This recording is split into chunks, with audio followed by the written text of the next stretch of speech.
اس آیت کریمہ میں اللہ تبارک و تعالی نے ایمان والوں کو ایڈریس کرتے ہوئے، ایمان والوں کو خطاب کرتے ہوئے ارشاد فرمایا،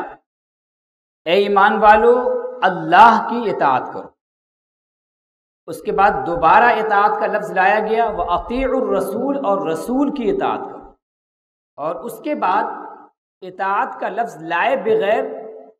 پچھلے والی اطاعت پر عطف کرتے ہوئے، اسی سے اس کا تعلق جوڑتے ہوئے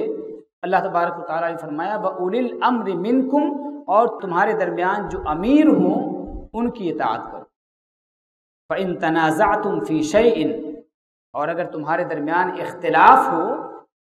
تو فَرُدُّوهُ إِلَى اللَّهِ وَالرَّسُولِ، تو اسے اللہ اور اس کے رسول کی طرف پلٹا دو، یعنی قرآن و حدیث کی طرف پلٹا دو اس کو، قرآن و حدیث کی روشنی میں اس اختلاف کو حل کرنے کی کوشش کرو۔ اگر تم اللہ اور یوم آخرت پر ایمان رکھتے ہو، اگر تم مومن ہو،